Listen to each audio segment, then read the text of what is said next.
This is a CBS News special report. I'm Scott Pelley. Good day. President Obama is about to hold a news conference and, we suspect, make his first public comments on the results of last night's congressional elections. 4 years ago, after the Democrats lost the House in the 2010 midterms, the president called it a shellacking. Well, last night they lost the Senate as well in a Republican wave. We'll have to see what he calls that. The Republicans picked up at least 7 seats now held by Democrats. Alaska, Virginia have yet to be decided, and Louisiana is going to a runoff. One or more of those could go to the Republicans. The GOP will have at least 52 seats in the new Senate, the Democrats at least 45. Mitch McConnell of Kentucky was reelected last night and will be the new majority leader. Here was McConnell earlier today. Thank you, John. We ought to start with the view that maybe there are some things we can agree on to make progress for the country. From an institutional point of view, the Senate needs to be fixed. The Senate in the last few years basically doesn't do anything. We don't even vote. Bob Schieffer, for the first time, President Obama will face a Congress with the Republicans in power in both houses. Mitch McConnell was fairly conciliatory. He said he actually wants to work together and thinks there are some things that can be done, but he also said, warn the president, don't take unilateral action on immigration reform like you said you've done. He said, you do that, it's like waving a red flag. Now, the president will be speaking in the East Room of the White House, and we are expecting him to walk up to the podium just at any moment as we watch the picture live. The president will... President's coming in now. President's coming in. And we're told that the president is coming in. So here comes the president of the United States into the East Room of the White House for his post-election news conference. Good afternoon, everybody. Have a seat. Today I had a chance to speak with John Boehner and congratulated Mitch McConnell on becoming the next Senate Majority Leader. And I told them both that I look forward to finishing up this Congress's business and then working together for the next 2 years to advance America's business. And I very much appreciated Leader McConnell's words last night about the prospect of working together to deliver for the American people. On Friday, I look forward to hosting the entire Republican and Democratic leadership at the White House to chart a new course forward. Obviously, Republicans had a good night, and they deserve credit for running good campaigns. Beyond that, I'll leave it to all of you and the professional pundits to pick through yesterday's results. What stands out to me, though, is that the American people sent a message, one that they've sent for several elections now. They expect the people they elect to work as hard as they do. They expect us to focus on their ambitions and not ours. They want us to get the job done. All of us in both parties have a responsibility to address that sentiment. Still, as president, I have a unique responsibility to try and make this town work. So to everyone who voted, I want you to know that I hear you. To the 2/3 of voters who chose not to participate in the process yesterday, I hear you too. All of us have to give more Americans a reason to feel like the ground is stable beneath their feet, that the future is secure, that there's a path for young people to succeed, and that folks here in Washington are concerned about them. So I plan on spending every moment of the next 2+ years doing my job the best I can to keep this country safe and to make sure that more Americans share in its prosperity. Now, this country's made real progress since the crisis 6 years ago. The fact is, more Americans are working. Unemployment has come down. More Americans have health insurance. Manufacturing has grown. Our deficits have shrunk. Our dependence on foreign oil is down, as are gas prices. Our graduation rates are up. Our businesses aren't just creating jobs at the fastest pace since the 1990s. Our economy is outpacing most of the world. But we've just got to keep at it until every American feels the gains of a growing economy where it matters most, and that's in their own lives. Obviously, much of that will take action from Congress, and I'm eager to work with the new Congress to make the next 2 years as productive as possible. I'm committed to making sure that I measure ideas not by whether they are from Democrats or Republicans, but whether they work for the American people. And that's not to say that we won't disagree over some issues that we're passionate about. We will. Congress will pass some bills I cannot sign. I'm pretty sure I'll take some actions that some in Congress will not like. That's natural. That's how our democracy works. But we can surely find ways to work together on issues where there's broad agreement among the American people. So I look forward to Republicans putting forward their governing agenda. I will offer my ideas on areas where I think we can move together to respond to people's economic needs. So just take one example. We all agree on the need to create more jobs that pay well. Traditionally, both parties have been for creating jobs, rebuilding our infrastructure, our roads, bridges, ports, waterways. I think we can hone in on a way to pay for it through tax reform that closes loopholes and makes it more attractive for companies to create jobs here in the United States.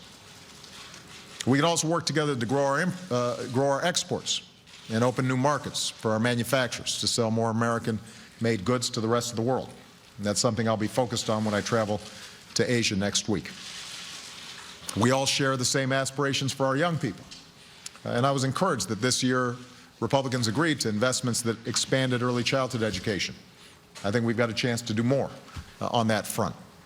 We've got some common ideas to help more young people afford college and graduate without crippling debt so that they have the freedom to fill the good jobs of tomorrow and buy their first homes and start a family.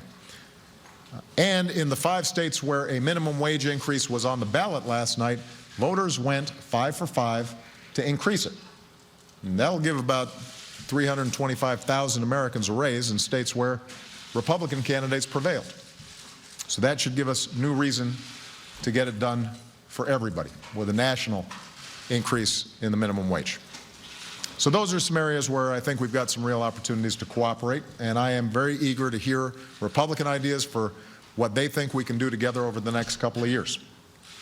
Of course, there's still business on the docket that needs attention this year. And here are 3 places where I think we can work together over the next several weeks before this Congress wraps up for the holidays. First, I'm submitting a request to Congress for funding to ensure that our doctors, scientists, and troops have the resources that they need to combat the spread of Ebola in Africa and to increase our preparedness for any future cases here at home. Second, I'm going to begin engaging Congress over a new authorization to use military force against ISIL. The world needs to know we are united behind this effort, and the men and women of our military deserve our clear and unified support. Third, back in September, Congress passed short-term legislation to keep the government open and operating into December. That gives Congress 5 weeks to pass a budget for the rest of the fiscal year. And I hope that they'll do it in the same bipartisan, drama-free way that they did earlier this year. When our companies are steadily creating jobs, which they are, we don't want to inject any new uncertainty into the world economy and to the American economy. The point is, it's time for us to take care of business. There are things this country has to do that can't wait another 2 years or another 4 years. There are plans this country has to put in place for our future. And the truth is, I'm optimistic about our future. I have good reason to be. I meet Americans all across the country who are determined and big-hearted and ask what they can do and never give up and overcome obstacles. And they inspire me every single day. So the fact is, I still believe in what I said when I was first elected 6 years ago last night. For all the maps plastered across our TV screens today, and for all the cynics who say otherwise, I continue to believe we are simply more than just a collection of red and blue states. We are the United States. And whether it's immigration or climate change or making sure our kids are going to the best possible schools, to making sure that our communities are creating jobs, whether it's stopping the spread of terror and disease, to opening up doors of opportunity to everybody who's willing to work hard and take responsibility. The United States has big things to do. We can and we will make progress if we do it together. And I look forward to the work ahead. So with that, let me take some questions. I think that our team has got my list, and we're going to start with Julie Pace at Associated Press. Thank you, Mr. President. Yeah. You said during this election that while your name wasn't on the ballot, your policies were. And despite the optimism that you're expressing here, last night was a devastating night for your party. Given that, do you feel any responsibility to recalibrate your agenda for the next 2 years? And what changes do you need to make in your White House and in your dealings with Republicans in order to address the concerns that voters expressed with your administration? Well, as I said in my opening remarks, the American people overwhelmingly believe that this town doesn't work well and that it is not attentive to their needs. And as president, they rightly hold me accountable to do more to make it work properly. I'm the guy who's elected by everybody, not just from a particular state or a particular district. And they want me to push hard to close some of these divisions, break through some of the gridlock, and get stuff done. So the most important thing I can do is just get stuff done and help Congress get some things done. In terms of agenda items, though, Julie, if you look, as I just mentioned, to a minimum wage increase, for example, that's something I talked about a lot during the campaign. Where voters had a chance to vote directly on that agenda item, they voted for it. And so I think it'd be hard to suggest that people aren't supportive of it. We know that the surveys consistently say they want to see that happen.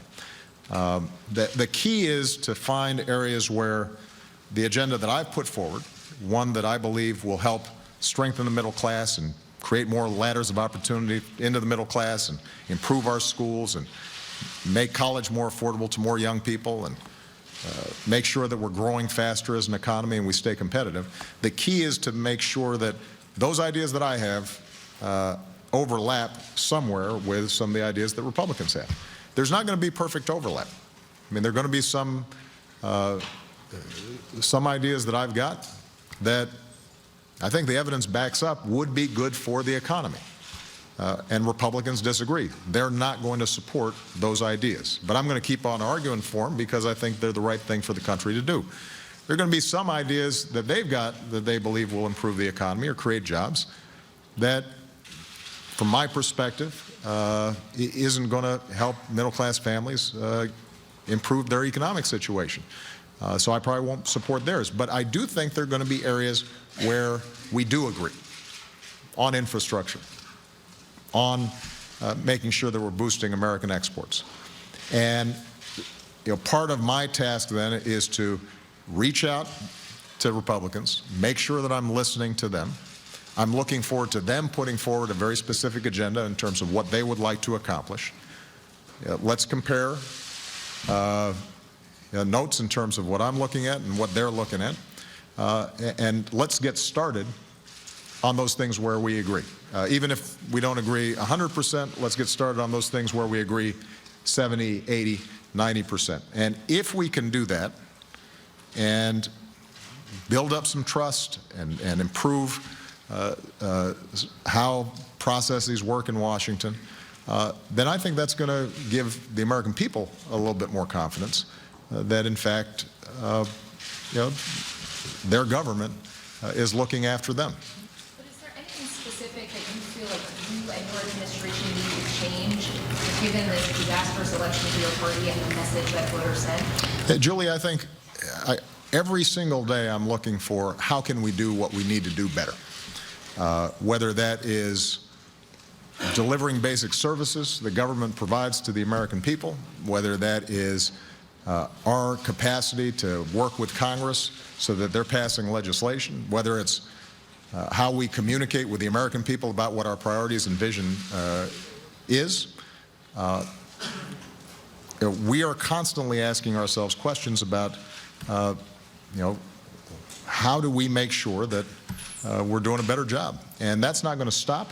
I think that every election is a moment for reflection. And I think that everybody in this White House is going to look and say, all right, what do we need to do differently? But the principles that we're fighting for, the things that motivate me every single day and motivate my staff every day, those things aren't going to change. There's going to be a consistent focus on how do we deliver more opportunity to more people in this country, how do we grow the economy faster, how do we put more people back to work. And I maybe have a naive confidence that if we continue to focus on the American people and not on our own ambitions or image or various concerns like that, that at the end of the day, when I look back, I'm going to be able to say the American people are better off than they were before I was president, and that's my most important goal. So, but the other thing I just want to emphasize is I've said this before, I want to reiterate it.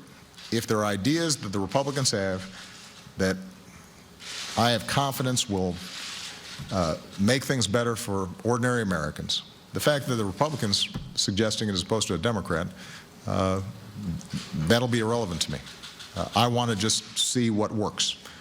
And there are some things like rebuilding our infrastructure, or early childhood education, that we know works. And I'm hoping that the kind of attitude and approach that Mitch McConnell and John Boehner have already expressed, their desire to get things done, allows us to find some common ground. Jeff Mason. Thank you, Mr. President.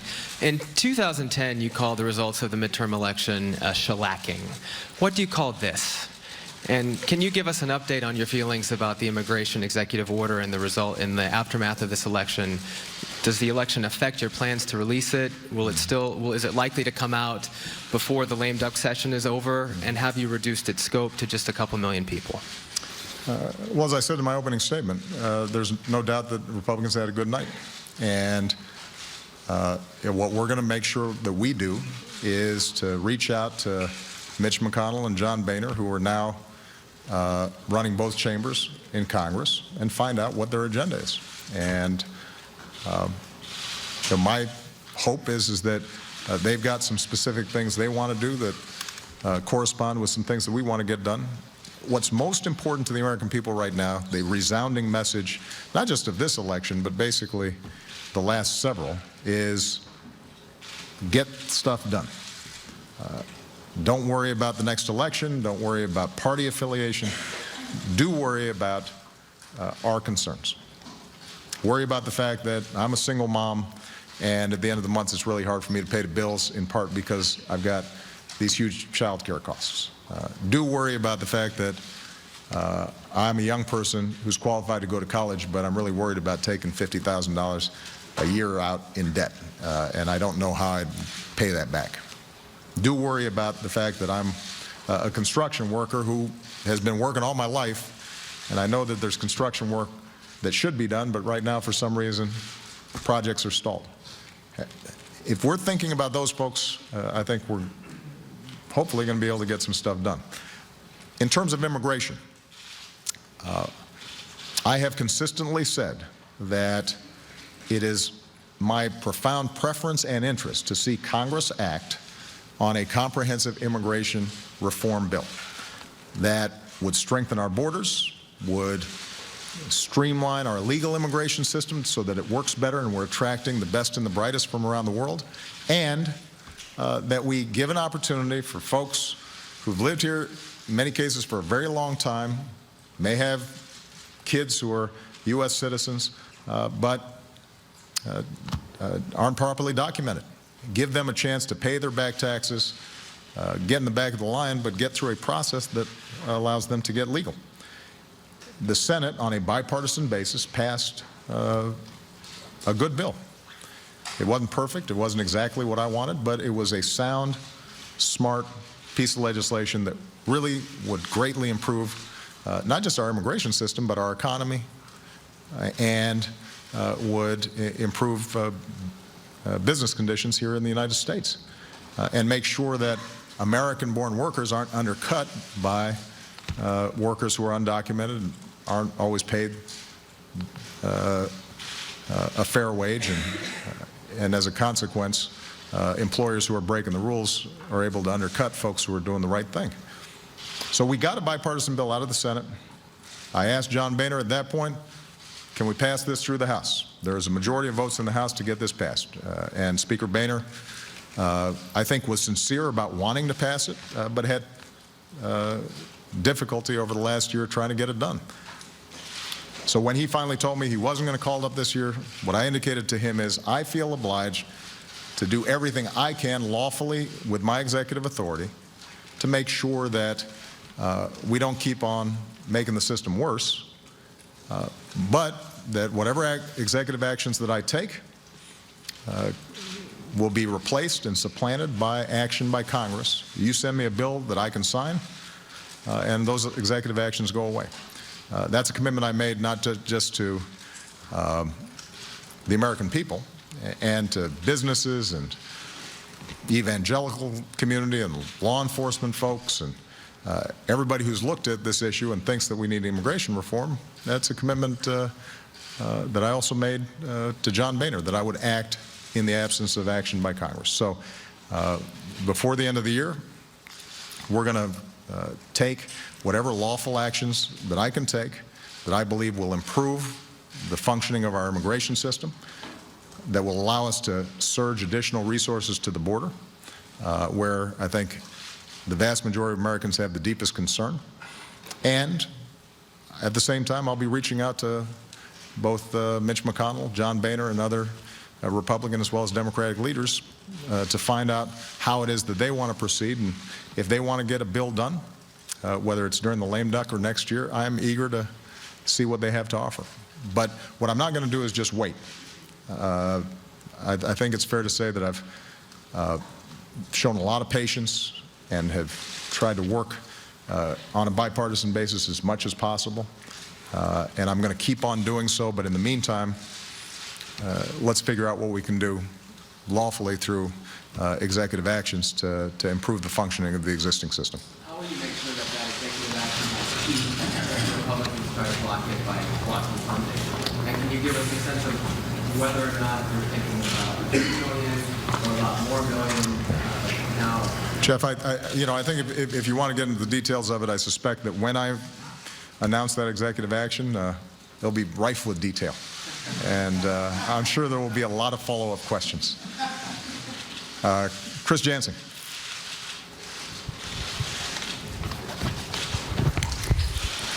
Thank you, Mr. President. I want to follow up on a couple of things and start with immigration. And are you concerned that if you sign an executive order on immigration before the end of the year, it will scuttle whatever chances there may be for there to be some sort of compromise on the issues that you talked about? And I wonder that given this unhappy electorate clearly, and they seem to be disappointed with both sides pretty much, why they punish the Democrats more than the Republicans by far? Well, as I said, when it comes to the political analysis, that's your job. But what is also true is I am the President of the United States. And I think, understandably, people are going to ask for greater accountability and more responsibility from me than from anybody else in this town. Appropriately so. And I welcome that. And the commitment that I will make to the American people and the way I've tried to conduct myself throughout this presidency is that I'm going to wake up every single day doing my absolute best to deliver for them. And there are areas where we've made real progress. I think economically I can look back and there is no doubt that on almost every measure we are better off economically than we were when I took office. But what is also true is there's still a lot of folks out there who are anxious and are hurting and are having trouble making ends meet or are worried about their children's future. And it's my job to give them some confidence that this town can work to respond to some of those worries that folks have. And we haven't done a good enough job convincing them of that. And I understand that. If they've been watching Washington over the last 2-4 years, what they've seen is a lot of arguing and a lot of gridlock, but not a lot of concrete actions, at least legislatively, that have made a difference in their lives. And so we've got to make sure that we do a better job, and I'm committed to doing that. On immigration, I know that concerns have been expressed that, well, if you do something through executive actions, even if it's within your own authorities, that that'll make it harder to pass immigration reform. I just have to remind everybody, I've heard that argument now for a couple of years. This is an issue I actually wanted to get done in my first term, and we didn't see legislative action. And in my second term, I made it my top legislative priority. We got really good work done by a bipartisan group of senators, but it froze up in the House. And I think that the best way, if folks are serious about getting immigration reform done, is going ahead and passing a bill and getting it to my desk. And then the executive actions that I take go away. They're superseded by the law that is passed. And I will engage any member of Congress who's interested in this, in how we can shape legislation that will be a significant improvement over the existing system. But what we can't do is just keep on waiting. There's a cost to waiting. There's a cost to our economy. It means that resources are misallocated. When the issue of unaccompanied children cropped up during this summer, there was a lot of folks who perceived this as a major crisis in our immigration system. Now, the fact is that those numbers have now come down, and they're approximately where they were a year ago or 2 years ago or a year before that. But it did identify a real problem in a certain portion of the border where we got to get more resources. But those resources may be misallocated, separating families right now that most of us, most Americans would say probably we'd rather have them just pay their back taxes, pay a fine, learn English, get to the back of the line, but we'll give you a pathway where you can be legal in this country. So where I've got executive authorities to do that, we should get started on that. But I want to emphasize once again, if in fact Republican leadership wants to see an immigration bill passed, they now have the capacity to pass it, and hopefully engaging with me and Democrats in both the House and the Senate, it's a bill that I can sign because it addresses the real concerns that are out there. And the sooner they do it, from my perspective, the better. Jonathan Karl. Thank you, Mr. President. Mitch McConnell's been the Republican leader for 6 years, as long as you've been president. But his office tells me that he's only met with you one-on-one once or twice during that entire 6-year period. So I'm wondering, as somebody who came to Washington promising to end the hyper-partisanship that was here long before you became president, but's gotten worse since you got here, was it a mistake for you to do so little to develop relationships with the Republicans in Congress? I think that every day I'm asking myself, are there some things I can do better? And I'm going to keep on asking that every single day. The fact is that most of my interactions with members of Congress have been cordial, and they've been constructive. Oftentimes, though, we just haven't been able to actually get what's discussed in a leadership meeting through caucuses in the House and the Senate to deliver a bill. The good news is that now Mitch McConnell and John Boehner are from the same party. I think they can come together and decide what their agenda is. They've got sufficient majorities to make real progress on some of these issues, and I'm certainly going to be spending a lot more time with them now, because that's the only way that we're going to be able to get some stuff done. And I take them at their word that they want to produce. They're in the majority. They need to present their agenda. I need to put forward my best ideas. I think the American people are going to be able to watch us, and they're paying attention to see whether or not we're serious about actually compromising and being constructive. And my commitment to them, and I've said this when I spoke to them, is that anywhere where we can find common ground, I'm eager to pursue it. Are you going to have that drink with Mitch McConnell now that you joked about at the White House Correspondents' Dinner? You know, actually, I would enjoy having some Kentucky bourbon with Mitch McConnell. I don't know what his preferred drink is, but you know, my interactions with Mitch McConnell, he has always been very straightforward with me. To his credit, he has never made a promise that he couldn't deliver. And you know, he knows the legislative process well. He obviously knows his caucus well. You know, he's always given me, I think, realistic assessments of what he can get through his caucus and what he can't. And so I think we can have a productive relationship. Phil Mattingly.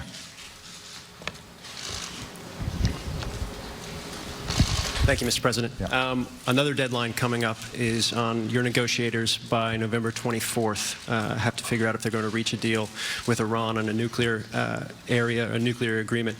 I'm interested what your current perspective is on how those negotiations are going. Also, if it is your feeling that you have the power to implement any type of agreement that's reached without any action from Congress. And then also just wanted to quickly touch on the AUMF that you mentioned earlier. Is that going to be more of a codification of the limits that you've put in place for the mission up to this point? Or what should we be looking for on that when you send it to the Hill? Thank you. On the AUMF, the leaders are going to be coming here on Friday. It'll be an expanded group, not just the 4 leaders, but a larger group who all have an interest in the issues we're discussing today. And I'm actually going to invite Lloyd Austin, the CENTCOM commander, to make a presentation about how our fight against ISIL is proceeding. And I think to answer questions and assure that Congress is fully briefed on what we're doing there. With respect to the AUMF, we've already had conversations with members of both parties in Congress. And the idea is to right-size and update whatever authorization Congress provides to suit the current fight rather than previous fights.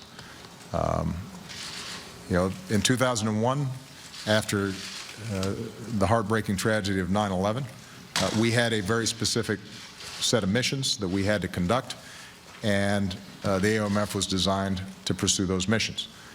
With respect to Iraq, there was a very specific AUMF. We now have a different type of enemy. The strategy is different. How we partner with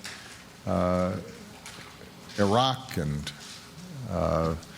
other Gulf countries and the international coalition, that has to be structured differently.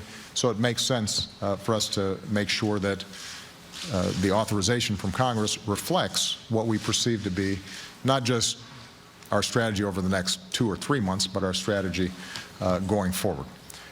And you know, it'll be a process of listening to members of Congress as well as us presenting what we think needs to be the set of authorities that we have. And I'm confident we're going to be able to get that done. And that may just be a process of us getting it started now.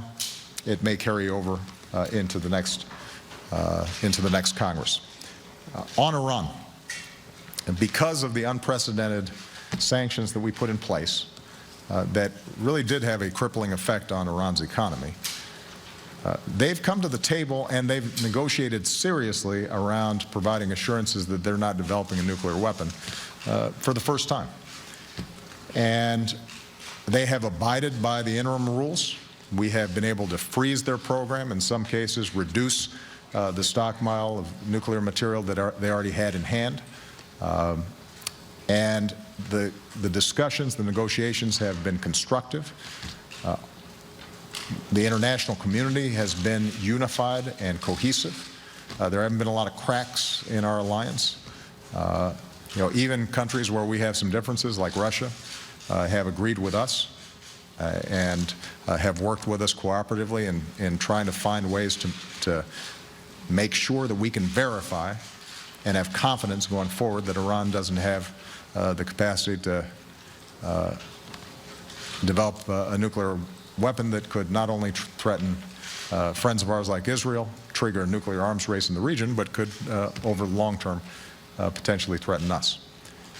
Whether we can actually get a deal done We're going to have to find out over the next 3 to 4 weeks. We have presented to them a framework that would allow them to meet their peaceful energy needs. And if in fact what their leadership says, that they don't want to develop a nuclear weapon, if that is in fact true, then they've got an avenue here to provide that assurance to the world community and this, in a progressive, step-by-step, verifiable way, allow them to get out from under sanctions so that they can re-enter as full-fledged members of the international community. But they have their own politics, and there's a long tradition of mistrust between the two countries. And there's a sizable portion of the political elite that, cut its teeth on anti-Americanism and still finds it convenient to blame America for every ill that there is, and whether they can manage to say yes to what clearly would be better for Iran, better for the region, and better for the world is an open question. We'll find out over the next several weeks. All right? Sir, on whether or not you have the power unilaterally to relax sanctions to implement an agreement? Yeah, there are a series of different sanctions. There are multilateral sanctions, there are UN sanctions, there are sanctions that have been imposed by us, this administration, unilaterally, and I think it's different for each of those areas. But I don't want to put the cart before the horse. What I want to do is see if we in fact have a deal. If we do have a deal that I have confidence will prevent Iran from getting a nuclear weapon, and that we can convince the world and the public will prevent Iran from getting a nuclear weapon, then it'll be time to engage in Congress. And I think that we'll be able to make a strong argument to Congress that this is the best way for us to avoid a nuclear Iran, that it will be more effective than any other alternatives we might take, including military action. But that requires it being a good deal. And I've said consistently that I'd rather have no deal than a bad deal. Because what we don't want to do is lift sanctions and provide Iran legitimacy, but not have the verifiable mechanisms to make sure that they don't break out and produce a nuclear weapon. Okay. Ed Henry. I missed you guys. I haven't done this in a while. I know. I missed you. Yeah. Thank you, Mr. President. I haven't heard you say a specific thing during this news conference that you would do differently. You've been asked it a few different ways. I understand you're going to reach out, but you've talked about doing that before. It's almost like you're doubling down on the same policies and approach you've had for 6 years. So my question is, why not pull a page from the Clinton playbook and admit you have to make a much more dramatic shift in course for these last 2 years? And on ISIS, there was a pretty dramatic setback in the last few days with it appearing that the Syrian rebels have been routed. There are some Gitmo detainees who have rejoined the battlefield, helping ISIS and other terror groups, is what the reports are suggesting. So my question is, are we winning? Well, I think it's too early to say whether we are winning, because, as I said at the outset of the ISIL campaign,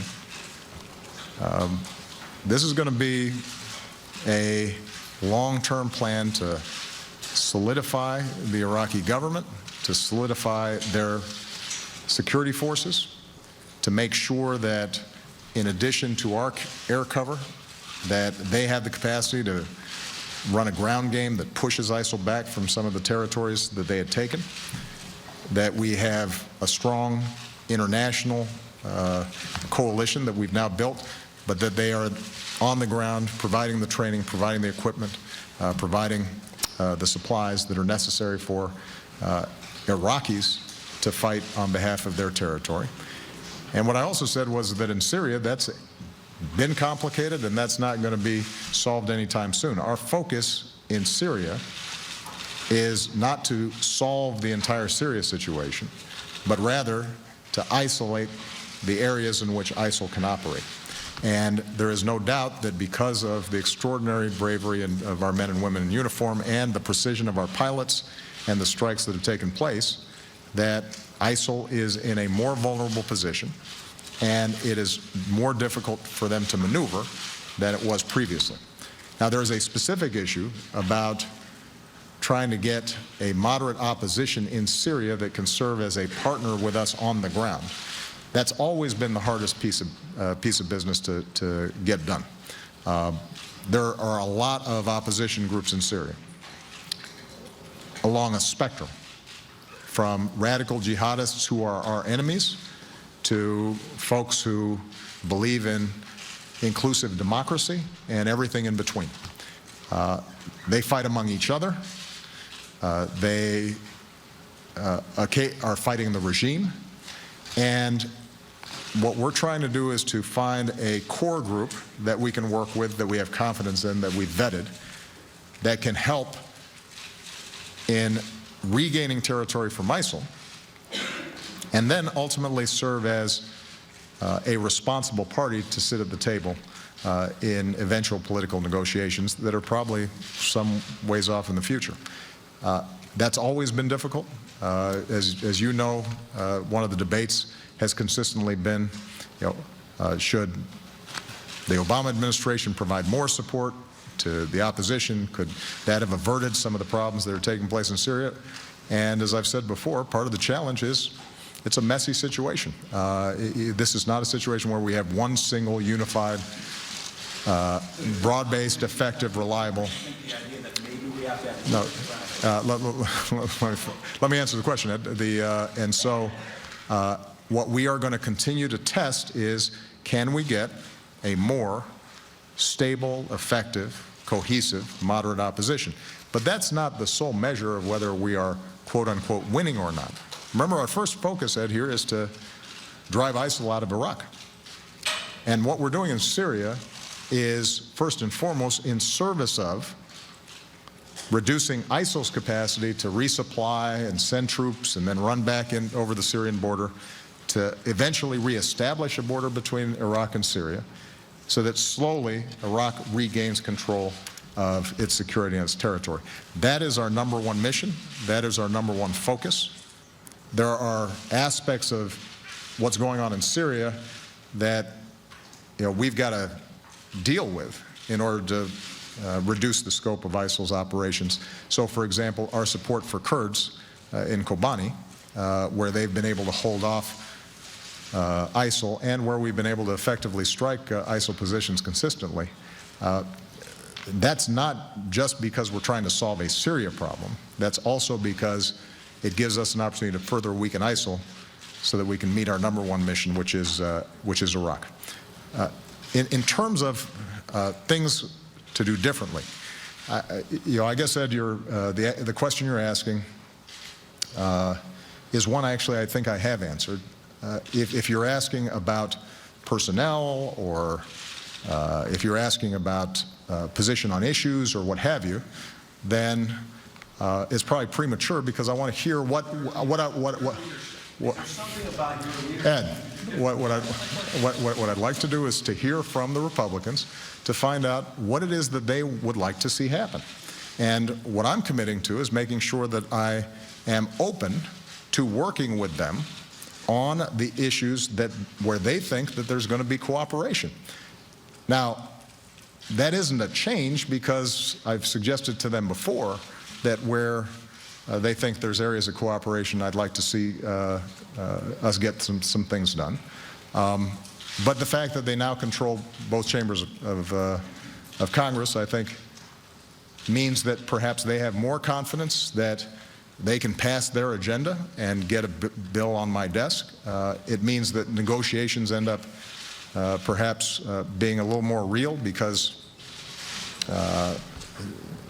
they have larger majorities, for example, in the House, and they may be able to get some things through their caucuses that they couldn't before. But the bottom line that the American people want to know, and that I'm going to repeat here today, is that my number one goal, because I'm not running again, I'm not on the ballot, I don't have any further political aspirations. My number one goal is just to deliver as much as I can for the American people in these last 2 years. And wherever I see an opportunity, no matter how large or how small, to make it a little bit easier for a kid to go to college, make it a little more likely that somebody's finding a good paying job, make it a little more likely that somebody has high quality health care. Even if I'm not getting a whole loaf, I'm interested in getting whatever legislation we can get passed that adds up to improved prospects and an improved future for the American people. Sam Stein. Thank you, Mr. President. Following the elections, congressional Republicans are pushing once again for major reforms to your Health Care Act. In the past, you've said you're open to good ideas, but you don't want to undermine the bill. Can you tell us what specific ideas you're ruling out? Have the election results changed your calculus on reforming the law? And how confident are you heading into the second enrollment period? And on a totally unrelated matter, have you settled on a nominee to replace Attorney General Eric Holder? And if so, who is it? You guys want to spread out your news a little bit, don't you? You don't want it all in just one big bang. On the Attorney General, we have a number of outstanding candidates who we're taking a look at now, and in due course I will have an announcement. And you'll be there, Sam, when that's announced. But I'm confident that we'll find somebody who is well qualified, will elicit the confidence of the American people, will uphold their constitutional obligations and rule of law, and will get confirmed by the Senate. On health care, there are certainly some lines I'm going to draw. Repeal of the law, I won't sign. Efforts that would take away health care from the 10 million people who now have it, and the millions more who are eligible to get it, we're not going to support. In some cases, there may be recommendations that Republicans have for changes that would undermine the structure of the law. And I'll be very honest with them about that and say, look, the law doesn't work if you pull out that piece or that piece. On the other hand, what I have said is there's no law that's ever been passed that is perfect. And given the contentious nature in which it was passed in the first place, there are places where if I were just drafting a bill on our own, we would have made those changes back then. And certainly, as we've been implementing, there are some other areas where we think we can do even better. So, if in fact one of the items on Mitch McConnell's agenda and John Boehner's agenda is to make responsible changes to the Affordable Care Act to make it work better, I'm going to be very open and receptive to hearing those ideas. But what I will remind them is that despite all the contention, we now know that the law works. You've got millions of people who have health insurance who didn't have it before. You've got states that have expanded Medicaid to folks who did not have it before, including Republican governors who've concluded this is a good deal for their state. And despite some of the previous predictions, even as we've enrolled more people into the Affordable Care Act and given more people the security of health insurance, health care inflation has gone down every single year since the law passed, so that we now have the lowest increase in health care costs in 50 years, which is saving us about $180 billion in reduced overall costs to the federal government in the Medicare program. So we are, I think, really proud of the work that's been done, but there's no doubt that there are areas where we can improve it. So I'll look forward to seeing what list they've got of improvements. Is the individual mandate one of those lines you can't cross? Yeah, the individual mandate is a line I can't cross because the concept, borrowed from Massachusetts, from a law instituted by a former opponent of mine, Mitt Romney, understood that if you're providing health insurance to people through the private marketplace, then you've got to make sure that people can't game the system and just wait until they get sick before they go try to buy health insurance. You can't ensure that people with pre-existing conditions can get health insurance unless you also say, while you're healthy, before you need it, you've got to get health insurance. And obviously there are hardship exemptions. We understand that there's some folks who, even with the generous subsidies that have been provided, still can't afford it. But that's a central component of the law. In terms of enrollment, we'll do some additional announcements about that in the days to come. Starting in the middle of this month, people can sign up again. I think there are a number of people who, the first time around, sat on the sidelines, in part because of our screw-ups on healthcare.gov. That's one area, Ed, by the way, it's very particular. We're really making sure that the website works super well before the next open enrollment period. We're double and triple checking it. And so I think a lot of people who maybe initially thought, we're not sure how this works, let's wait and see, they're going to have an opportunity now to sign up. And what's been terrific is to see how more private insurers have come into the marketplace so that there's greater competition in more markets all around the country. The premiums that have come in that are available to people and the choices that are available are better than a lot of people, I think, had predicted. So the law's working. That doesn't mean it can't be improved. Major Garrett. Thank you, Mr. President. And if you do miss us, allow me to humbly suggest we do this every week. We might. You know, who knows? I don't know. I'm having a great time. Let me go back to immigration. Moments before you walked out here, sir, Mitch McConnell said, and I quote, that if you, in fact, use your executive authority to legalize a certain number of millions of undocumented workers, it would poison the well, direct quote, and it would be like waving a red flag in front of a bull. Do you not believe that is the considered opinion of the new Republican majority in the House and Senate?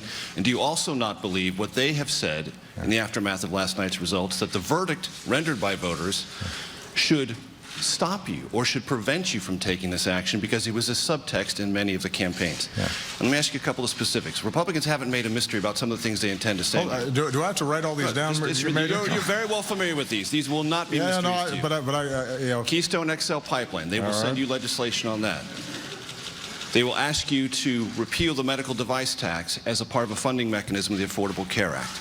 And they have said they would like to repatriate some maybe $2 trillion of offshore revenue at the corporate level by reforming the corporate tax code without touching the individual tax code. To use your words, Mr. President, are any of those three lines you cannot cross, and also deal with what you perceive to be Republican attitudes about immigration? All right. I think, Major, that I answered the question on immigration. I have no doubt that there will be some Republicans who are angered or frustrated by any executive action that I may take. Those are folks, I just have to say, who are also deeply opposed to immigration reform in any form, and blocked the House from being able to pass a bipartisan bill. I have said before that I actually believe that John Boehner is sincere about wanting to get immigration reform passed, which is why for a year I held off taking any action beyond what we'd already done for the so-called Dream Kids, and did everything I could to give him space and room to get something done. And what I also said at the time was, if in fact if this Congress could not get something done, then I would take further executive actions in order to make the system work better, understanding that any bill that they pass will supplant the executive actions that I take. So I just want to reemphasize this, Major. If in fact there is a great eagerness on the part of Republicans to tackle a broken immigration system, then they have every opportunity to do it. my executive actions not only do not prevent them from passing a law that supersedes those actions, but should be a spur for them to actually try to get something done. And I am prepared to engage them with every step of the way with their ideas. I think we should have further broad-based debate among the American people. As I've said before, I do think that the episode with the unaccompanied children changed a lot of attitudes. I think what may also change a lot of attitudes is when the public now realizes that that was a very temporary and isolated event, and that in fact we have fewer illegal immigrants coming in today than we did 5 years ago, 10 years ago, or 20 years ago, but that what we also have is a system that is not serving our economy well. So Republicans who say the election was a referendum, at least in part, on your intentions to use executive authority for immigration. As I said before, I don't want to try to read the tea leaves on election results. What I am going to try to do as president is to make sure that I'm advancing what I think is best for the country.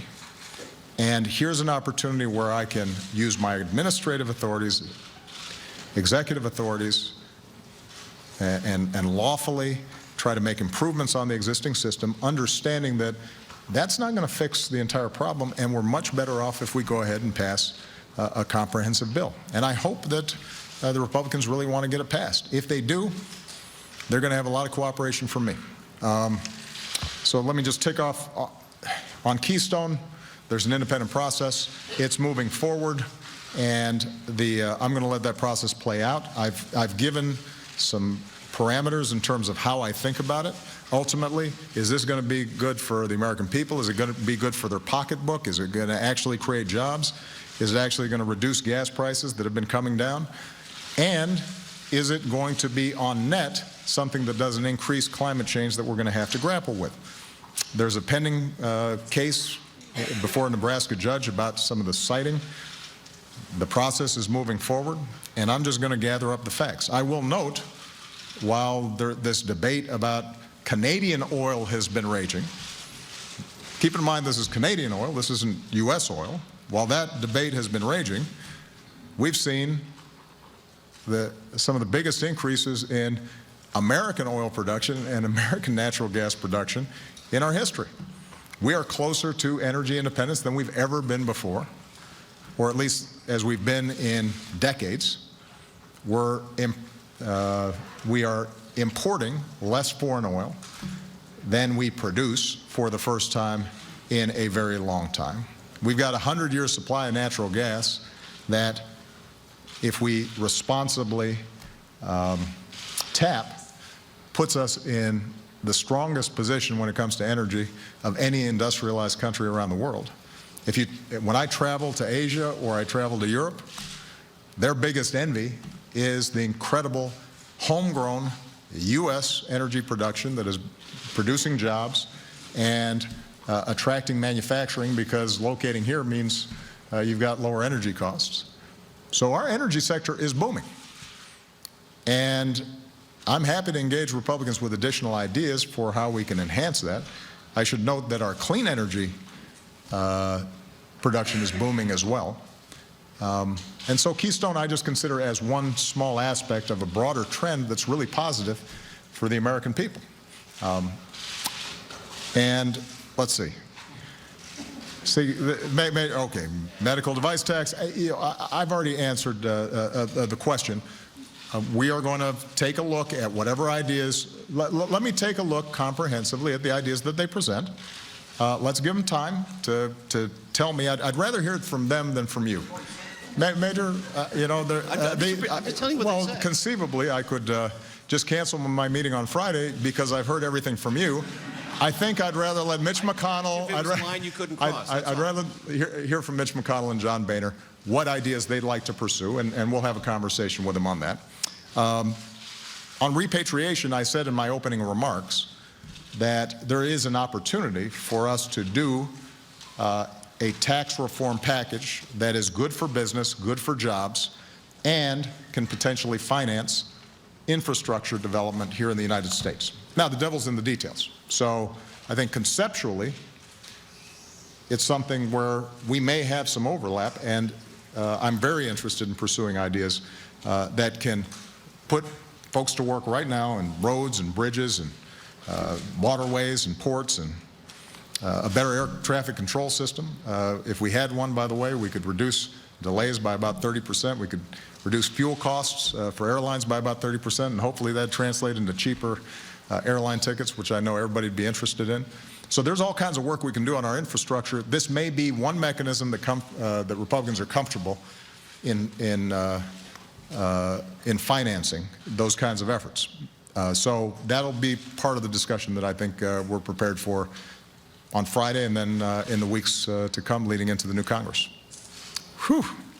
Major, works me, man. Jim Acosta.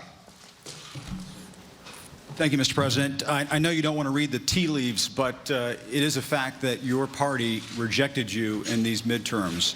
By and large, they did not want you out on the campaign trail in these key battleground states. How do you account for that? And your aides have said that this is the fourth quarter of your administration. But I don't know if you saw the morning talk shows, but there were several potential candidates for 2016 who are out there already. Is the clock ticking? Are you running out of time? How much time do you have left? And what do you make of the notion that you're now a lame duck? Well, traditionally, after the last midterm of the two-term presidency, since I can't run again, that's the label that you guys apply. Here's what I tell my team. I told them this last week, and I told them this morning.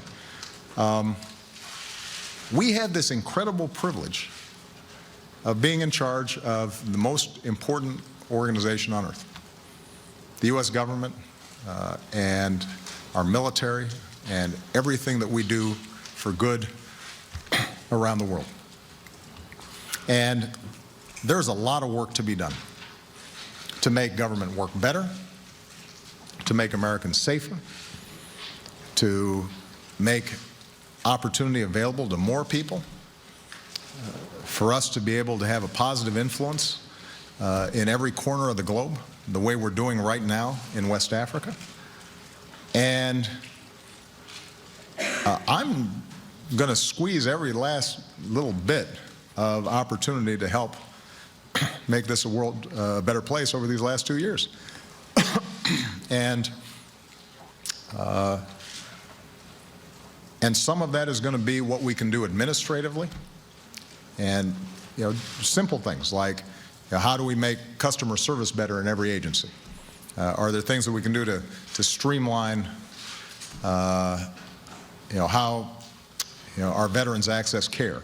Are there better ways that we can make businesses understand the programs that are available to them to promote their business or exports? So there's a whole bunch of stuff to do on that front. And as I said before, there's going to be opportunities to work with Democrats and Republicans on Capitol Hill to get laws done.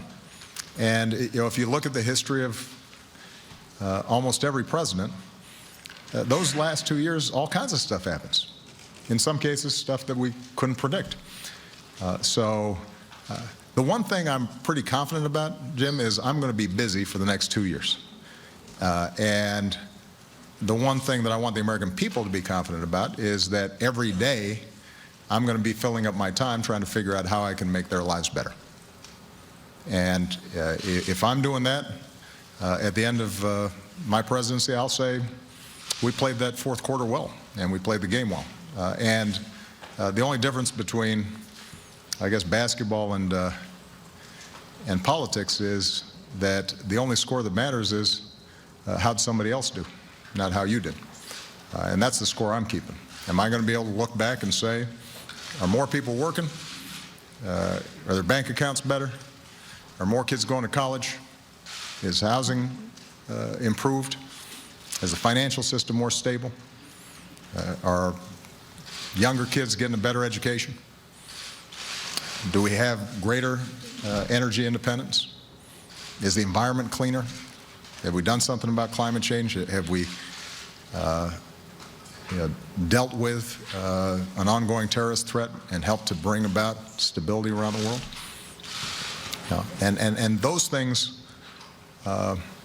every single day, I've got an opportunity to make a difference on those fronts. You're not satisfied which is where you are now. absolutely not. I wouldn't be satisfied as long as I'm meeting somebody who doesn't have a job and wants one. I'm not going to be satisfied as long as there's a kid who writes me a letter and says, I got $60,000 worth of debt and I don't know how to pay it back. And the American people aren't satisfied. So, I want to do everything I can to deliver for them. And how about Democrats? The fact that they kept you out of these battleground states, does that kind of bug you a little bit? Listen, as I think some of you saw when I was out in the campaign trail, I love campaigning. I love talking to ordinary people. I love listening to their stories. I love shaking hands and getting hugs and just seeing the process of democracy and citizenship manifest itself during an election. But I'm also a practical guy, and ultimately every candidate out there had to make their own decisions about what they thought would be most helpful for them.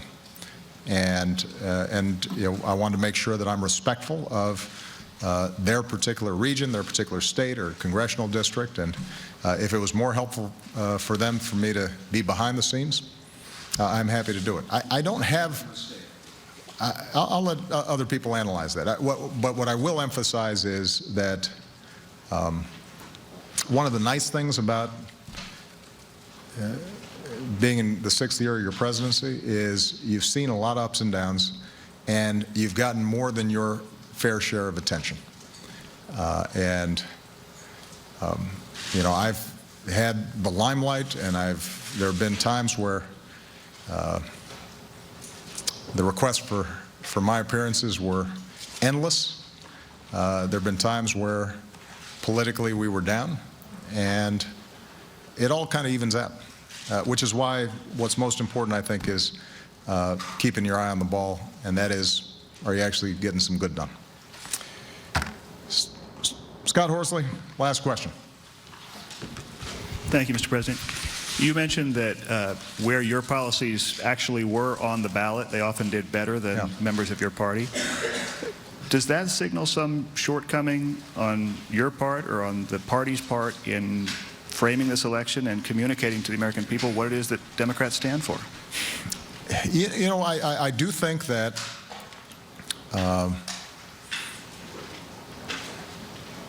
one area where I know we're constantly experimenting and trying to do better is just making sure that people know exactly what it is that we're trying to accomplish and what we have accomplished in clear ways that people can that understand how it affects them. And I think the minimum wage, I talked about a lot on the campaign trail, but I'm not sure it penetrated well enough to make a difference. Part of what I also think we've got to look at is the 2/3 of people who were eligible to vote and just didn't vote. One of the things that I'm very proud of in 2008 and 2012 when I ran for office was we got people involved who hadn't been involved before. We got folks to vote who hadn't voted before, particularly young people. And that was part of the promise and the excitement was if you get involved, if you participate, if you embrace that sense of citizenship, then things change. And not just in abstract ways, they change in concrete ways. Somebody gets a job who didn't have it before. Somebody gets health care who didn't have it before. Or a student is able to go to college who couldn't afford it before. And sustaining that, especially in midterms elections, has proven difficult. Sustaining that sense of if you get involved, then and if you vote, then there's going to be big change out there. And partly, I think, when they look at Washington, they say, nothing's working, and it's not making a difference, and there's just a constant slew of bad news coming over the TV screen, then you can understand how folks would get discouraged. But it's my job to figure this out as best I can. And if the way we are talking about issues isn't working, then I'm going to try some different things. If the ways that we're approaching the Republicans in Congress isn't working, you know, I'm going to try different things, whether it's having a drink with Mitch McConnell or letting John Boehner beat me again at golf, or you know, or weekly press conferences. I don't know if that would be effective, but you know, whatever I think might make a difference in this, you know, I'm going to be trying out up until my last day in office. But I'll close with what I said in my opening statement. I am really optimistic about America. I know that runs counter to the current mood. But when you look at the facts, our economy is stronger than just about anybody's. Our energy production is better than just about anybody's. We've slashed our deficit by more than half. More people have health insurance. Our businesses have the strongest balance sheets that they've had in decades. Our young people are just incredibly talented and gifted, and more of them are graduating from high school, and more of them are going on to college, and more women are getting degrees and entering into the workforce. And what part of the reason I love campaigning is you travel around the country, folks are just good. They're smart and they're hardworking, and they're not always paying a lot of attention to Washington, and in some cases they've given up on Washington, but their impulses are not sharply partisan, and their impulses are not ideological. They're really practical, good, generous people.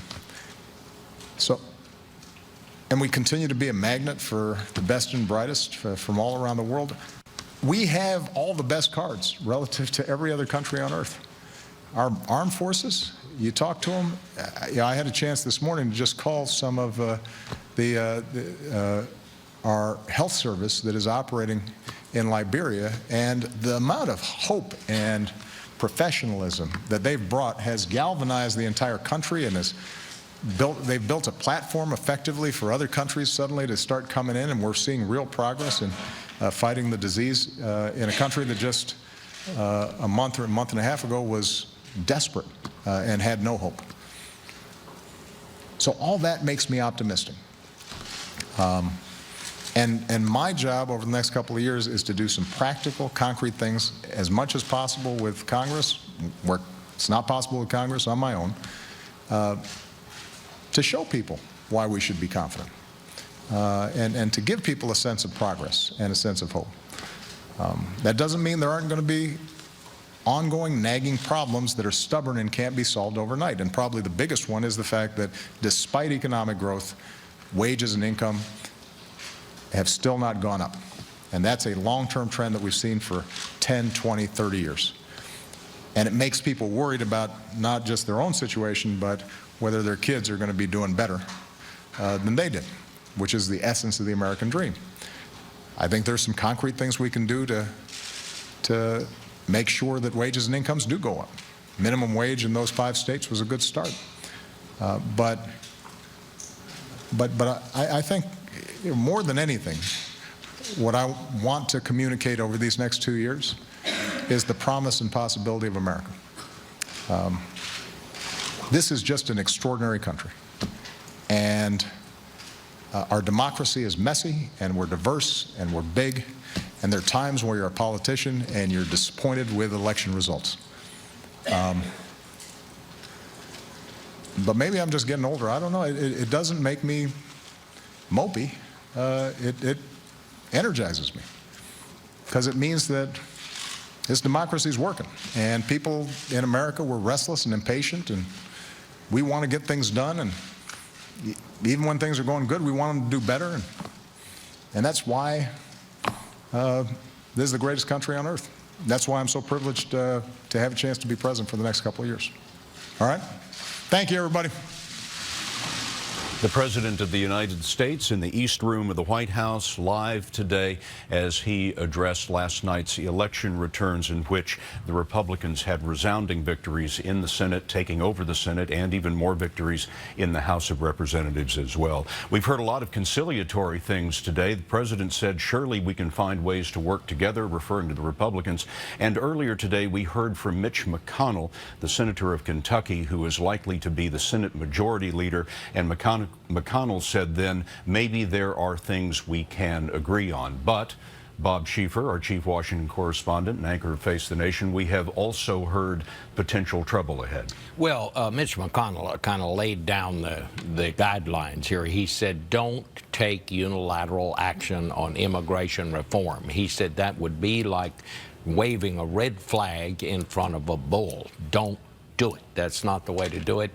You heard the president just say, well, if they don't like the unilateral actions, then they can pass some laws. So these are just opening statements, I think, by the two sides. I thought the president kind of summed it up of where he is right now at the end, where he said, you know, it's my job to try to figure this out, and that's what I'm going to try to do. That's acknowledging that what he has been doing hasn't been working, and I would say he's still figuring. I think both sides are still trying to figure out where they go from here. Maybe we'll get a little better sense of it when the congressional leaders do go to the White House on Friday. The president did not break any new ground today. He just said, well, he did say he's not mopey. It hasn't made him mopey. And so maybe he's in a good humor here, and maybe that'll help to get the two sides together. Bob Schieffer, thank you. It was great to be with you on election night last night, Scott. Bob. Thank you. There will be a great deal more about the president's news conference and last night's elections on your local news on this CBS station. As always, online at cbsnews.com, and we'll be right here a little bit later for the CBS Evening News. Until then, I'm Scott Pelley with Bob Schieffer. See you again soon. For news